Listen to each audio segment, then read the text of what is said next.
Salut tout le monde. Coucou les gars. Yo les mecs. On se retrouve pour une vidéo. Que dis-je? Une vidéo. Que dis-je une vidéo? Une série de vidéos différentes de d'habitude. Il faut que je me confesse. Tout d'abord, ça n'a rien à voir. Je sors de chez le dentiste. Là, ce côté de ma bouche ne ressent plus rien. C'est bon? Je ne ressens rien du tout. C'est terrible. C'est-à-dire que là j'ai l'impression de m'être pris une grosse patate ici, là. Ah ouais, ça fait bizarre. Enfin bref, là n'est pas la question. Ça peut justifier des têtes assez étranges ou des tentatives de sourire, telles que... Ou encore... Voilà, donc vous m'en serez gré, j'ai une tête bizarre. Ouais Timo, t'as une tête bizarre tous les jours. Eh c'est bon, c'est bon. Donc on se retrouve pour une série de vidéos qui change un peu d'habitude et ça je suis content. Je suis content parce que je vais partager avec vous une de mes passions. Voilà. Oh ça y est, c'est dit. Oh je vais le dire. Une de mes passions qui est l'histoire de France. Alors en vrai, l'histoire en général. Mais l'histoire de France, c'est mon dada quoi, j'aime bien, ça me parle. Tous mes potes et ceux qui me connaissent vraiment bien savent que j'aime ça. Et c'est vrai qu'ils m'encouragent toujours, hein. Ils se moquent pas du tout de moi parce que c'est une passion bizarre, hein. Non, ils sont vraiment compréhensifs là-dessus. Attention, sourire bizarre. Alors ils sont vraiment compréhensifs là-dessus, bien évidemment c'est faux, ils se foutent de ma gueule constamment, mais c'est pas grave. Et en fait, voilà, pour vous resituer un petit peu le contexte, je suis actuellement chez mes grands-parents pendant le confinement, et donc avec ma grand-mère, on est en train de faire le tri dans sa cave, et je suis tombé sur des vieux livres. Et je suis tombé, les gars, sur ça. Ouais. L'histoire de France, un vieux livre. Et alors je vois ça, je me dis, attends, c'est impressionnant, ça c'est incroyable. Et j'ouvre le livre, et qu'est-ce que je vois? Attendez, j'espère que vous allez voir. Attendez. 1919 les gars. Et je me dis, oh putain, ça c'est incroyable. Et en fait, dans ce livre, l'histoire est racontée après-guerre mondiale, après la première guerre mondiale. Et donc elle n'est pas du tout racontée pareil qu'elle l'est aujourd'hui. Je sais pas si vous avez compris ma phrase, ça veut rien dire. Mais vous avez compris, on racontait pas l'histoire pareil. Il y a beaucoup de propagande, on essaye de faire rentrer dans la tête des jeunes, on essaye de faire rentrer des préceptes, des valeurs qui aujourd'hui sont inimaginables. On n'imagine pas un prof d'histoire faire ça. Surtout quand on voit comment les profs d'histoire sont traités en France, mais... ça c'est encore autre chose. Et je me suis dit, je vais vous faire des vidéos là-dessus. Pourquoi? Parce que les chapitres sont très courts et je me suis dit, ce qu'on va faire, c'est en fait regarder un petit peu. Je vais vous raconter l'histoire à chaque fois, le chapitre. Et je me dis, en fait ce que je vais faire, ça va être de la lecture. Je vais vous lire le chapitre et puis à la fin on se retrouve. Non, c'est nul à chier ça ce que j'ai fait là. Comment veux-tu qu'ils comprennent ce que je raconte? Je sais pas parler frère, c'est grave. Donc je me suis dit ce qui pourrait être intéressant de faire, c'est de faire une petite série de vidéos relativement courtes sur à chaque fois les chapitres du livre. Parce qu'il faut savoir que c'est un livre qui était, regardez, pour les cours moyens. Les cours moyens, c'est l'équivalent chez nous de l'école élémentaire. Et je peux vous dire que là, moi, je mets ce livre-là à l'école élémentaire aujourd'hui, je perds tout le monde.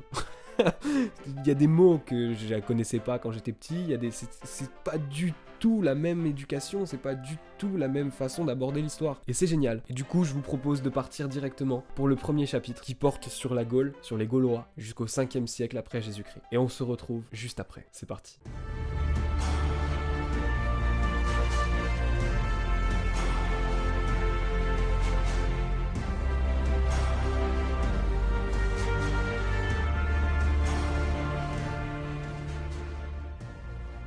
La Gaule était habitée par une centaine de petits peuples.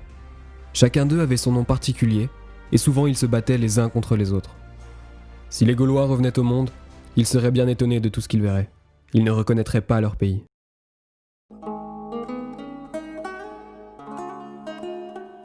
La Gaule était toute couverte de forêts, dont beaucoup ont été coupées depuis et remplacées par des champs et par des prairies. Il n'y avait pas de chemin de fer, il n'y avait pas de belles routes comme aujourd'hui. Les Gaulois voyageaient à pied, à cheval ou sur de gros chariots par de mauvais chemins. Pour faire le tour de la Gaule, il fallait plus de temps qu'il n'en faut aujourd'hui pour faire le tour du monde.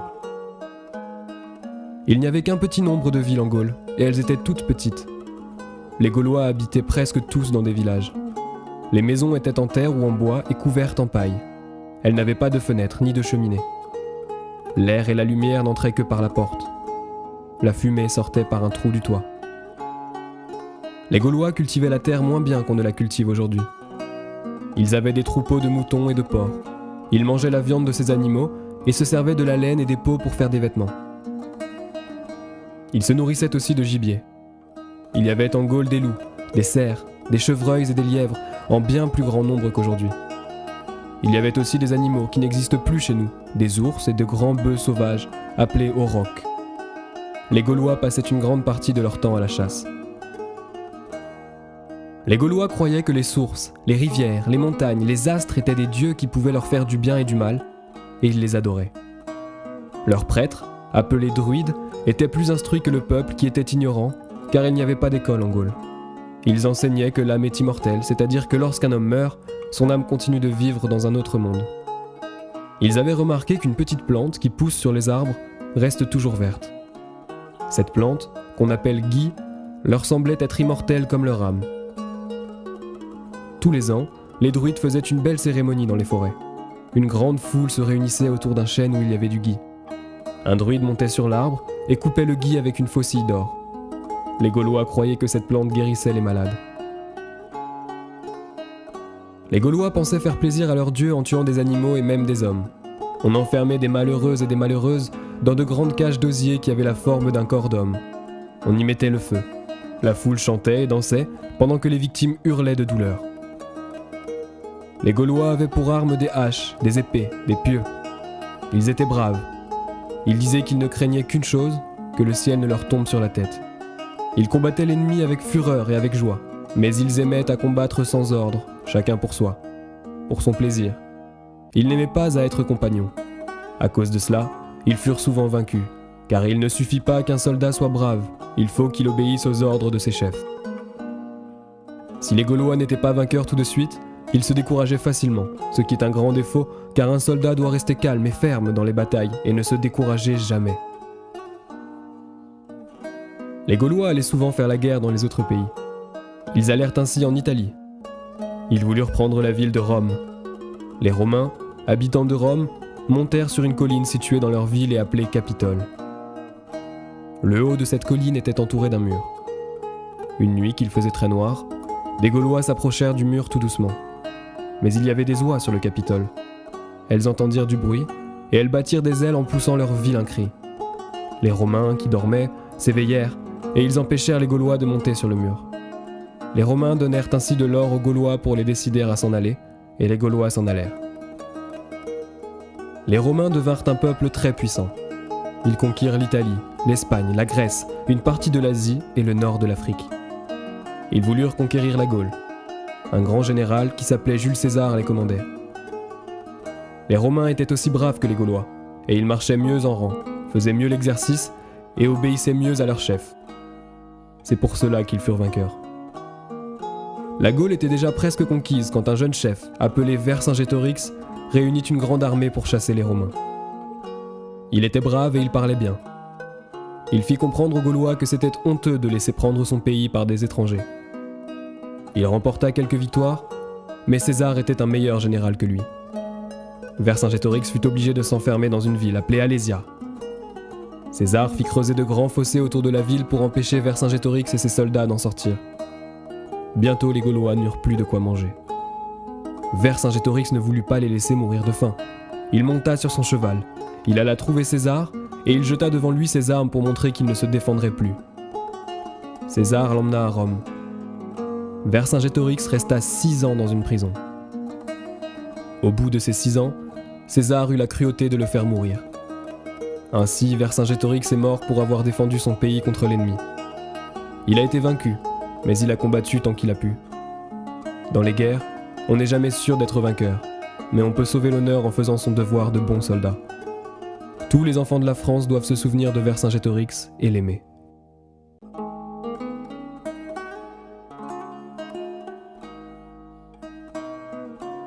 C'est en l'an 50 avant Jésus-Christ que la Gaule fut soumise aux Romains. Elle obéissait à des étrangers, ce qui est le plus grand malheur qui puisse arriver à un peuple. Mais les Gaulois apprirent des Romains beaucoup de choses qu'ils ne savaient pas. Les Romains construisirent de belles routes bien solides et des ponts sur nos fleuves.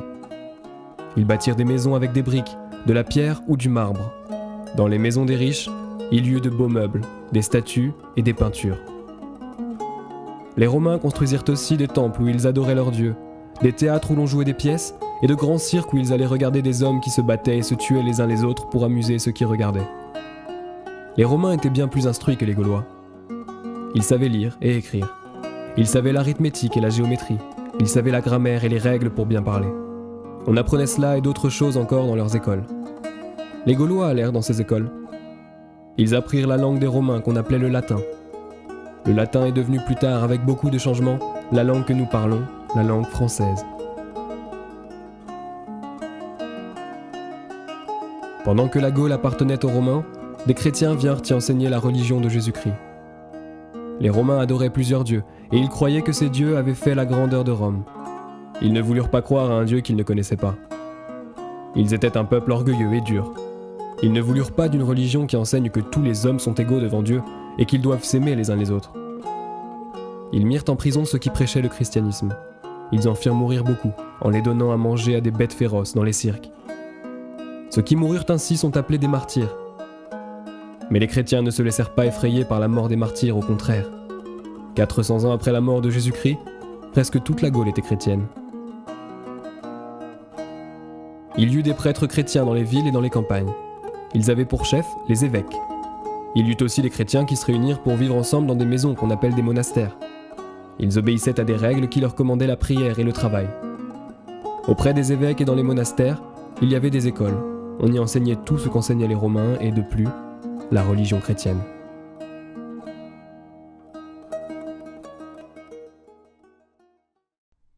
Ah ouais. Ah, c'était bien. Vous avez aimé? Moi j'ai aimé. J'ai pris mon pied. J'ai beaucoup aimé. Bon, tout d'abord on peut voir déjà que les chapitres, ils étaient longs. C'est-à-dire qu'aujourd'hui, jamais de la vie, on a un chapitre qui va durer des Gaulois jusqu'au 5e siècle après Jésus-Christ.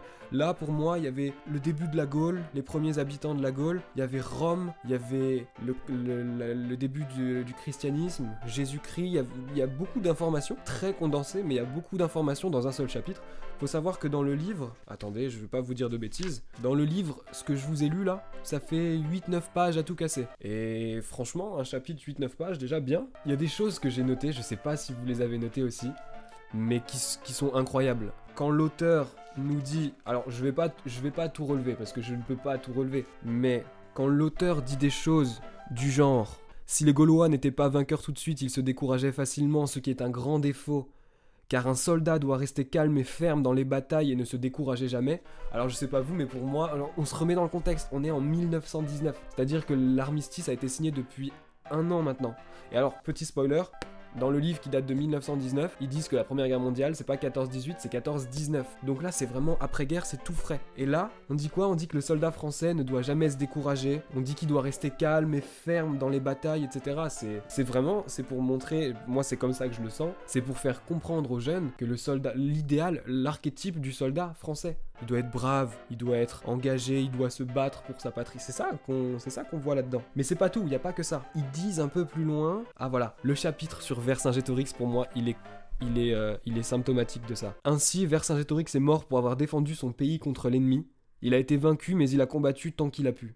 Dans les guerres, on n'est jamais sûr d'être vainqueur, mais on peut sauver l'honneur en faisant son devoir de bon soldat. Alors je suis désolé, mais bon, si ça, c'est pas pour que les enfants qui étudient l'histoire de France ne se disent pas que les gens qui sont rentrés de la guerre, qui ont les gueules cassées, vous savez les gueules cassées qui sont rentrés après la Première Guerre mondiale, si c'est pas pour dire que ces gens-là sont des héros et qu'ils sont battus pour la France, même s'ils ont perdu, ils ont combattu vaillamment, etc. Parce que la Première Guerre mondiale était certes une victoire sur le papier, mais une victoire un peu maquillée quand même, hein, comme la Deuxième Guerre mondiale. C'était tellement de morts, tellement de cruauté, tellement de tout ça. Je vais pas relever tout ce qu'il y a dedans, à la limite, je vous laisse même réécouter la vidéo si vous voulez. Oh là là, mais le mec est intelligent, il les fait re-regarder la vidéo pour le watch time. Ah, c'est fort, bravo.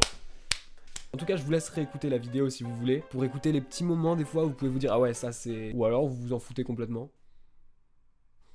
Comme vous voulez. En tout cas, si ça vous a plu, alors c'est hyper cliché de dire ça, mais dites-le moi vraiment.